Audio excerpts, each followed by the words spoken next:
Ahora estás escuchando Podcast Agricultura.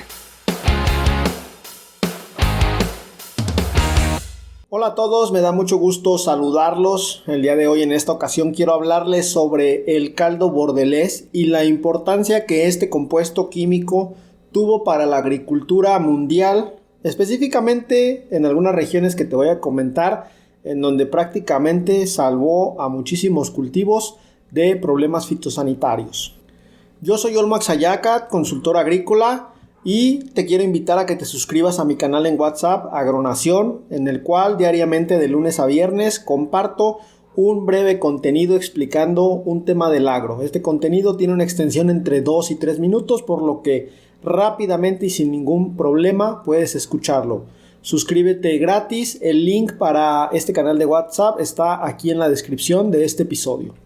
Y además, antes de pasar al contenido, quiero hacer una breve precisión relacionada con el episodio sobre sustentabilidad y sostenibilidad de la agricultura. Y quiero hacer la precisión porque estuve conversando con el doctor Óscar Fernández de la Universidad Autónoma Chapingo, quien me comenta que realmente el término correcto cuando nosotros queremos referirnos a producir de manera respetuosa con el medio ambiente y que la producción siga siendo negocio, el término correcto es sostenible.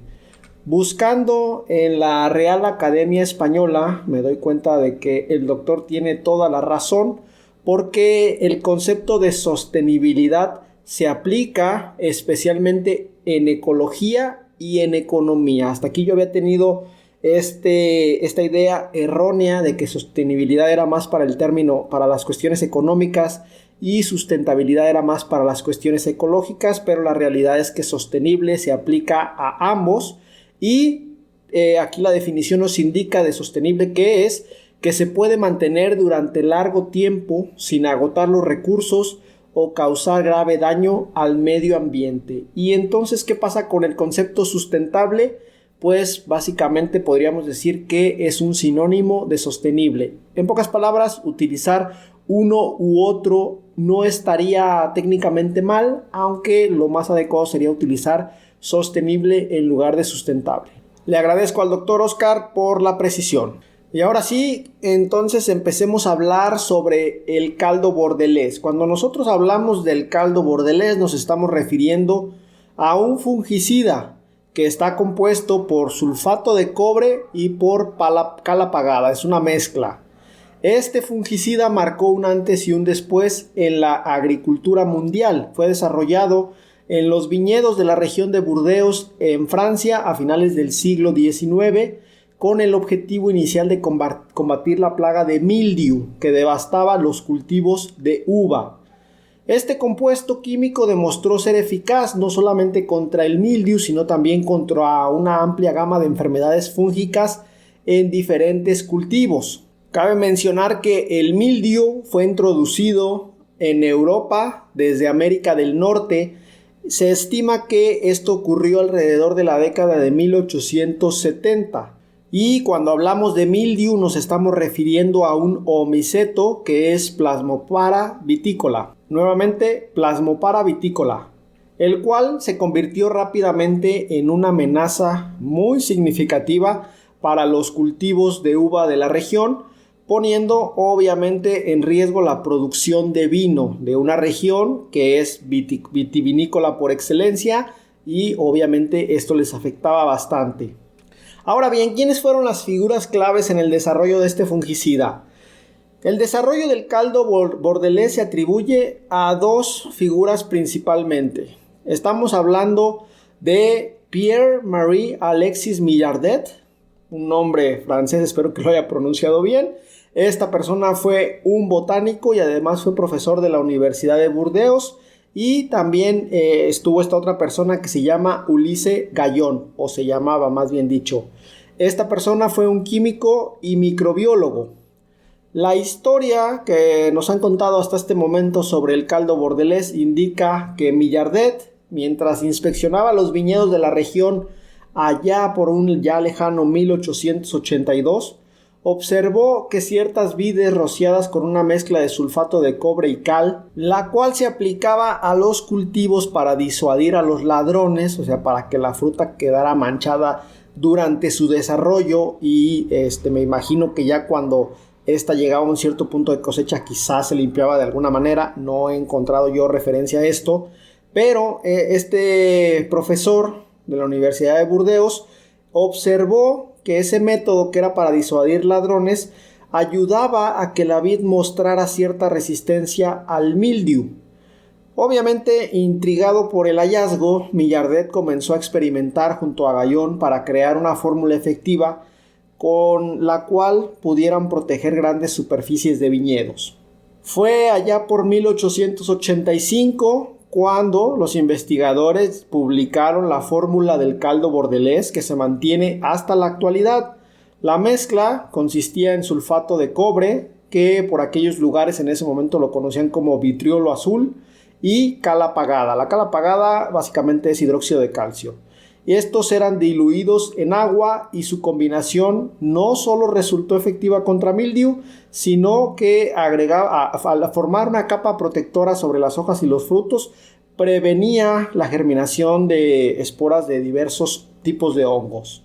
No pasaron ni siquiera un par de años para que esta mezcla, este fungicida, se convirtiera en todo un éxito, se convirtiera en una de las claves esenciales para el manejo de un viñedo en aquella región, y su éxito llevó a que se adoptara en otros tipos de cultivos que también eran afectados por enfermedades fúngicas, lo que en su momento lo convirtió en una solución muy versátil y efectiva para el manejo fitosanitario. De hecho, pues no exageran quienes dicen que el caldo bordelés salvó a la industria vitivinícola francesa. Y como me dio curiosidad saber en qué otros cultivos se empezó a utilizar este fungicida después de la vid, me puse a investigar y resulta que de los primeros beneficiados fueron los manzanos y los perales, donde el caldo bordelés se utilizó para controlar la sarna del manzano, causada por el hongo Venturi inaequalis.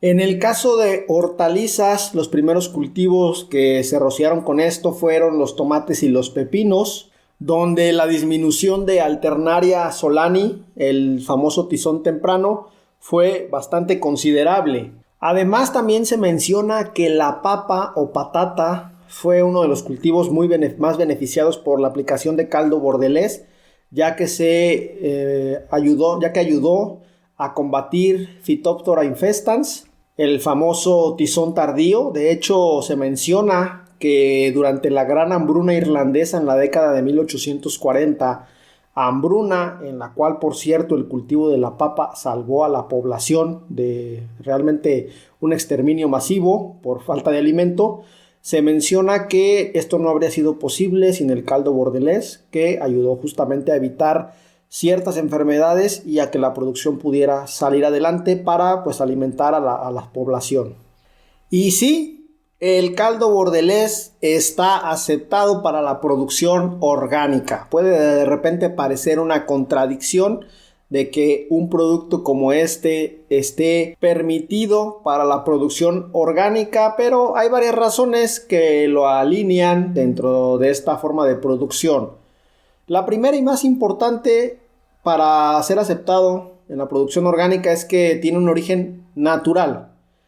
El que tenga un origen natural es el principal criterio para la selección de insumos en la agricultura orgánica.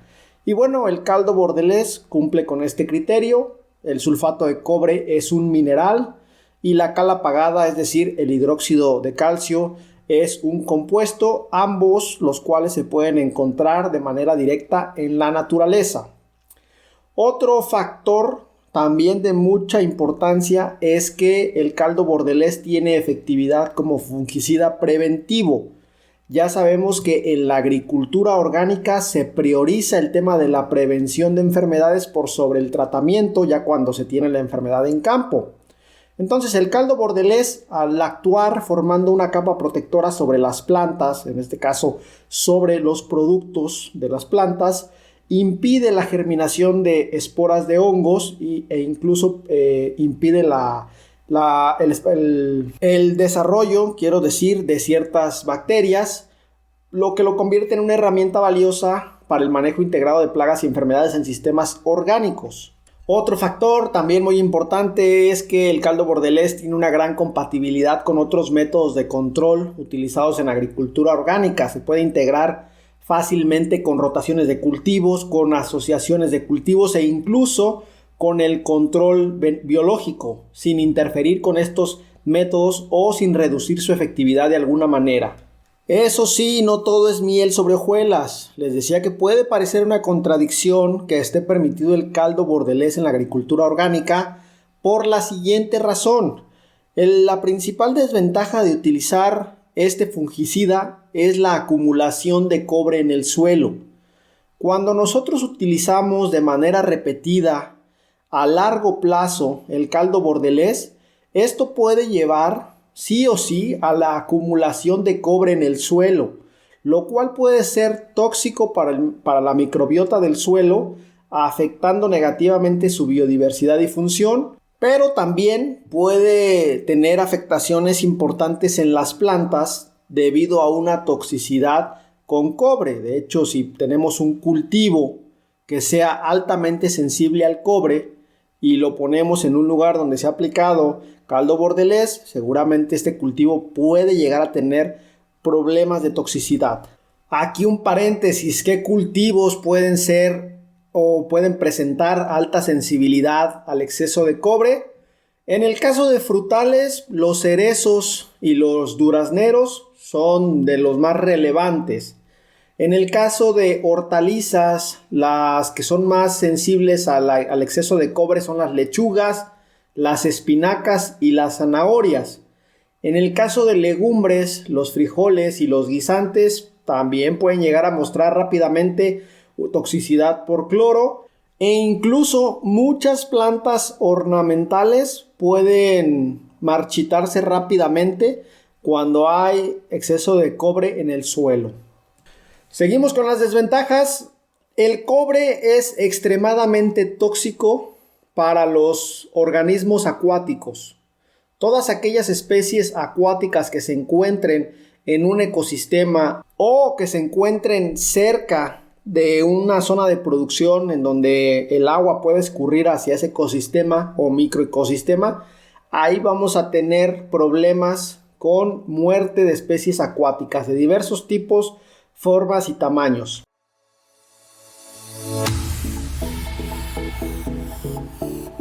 Hemos llegado al final de este episodio. Muchas gracias por escuchar Podcast Agricultura.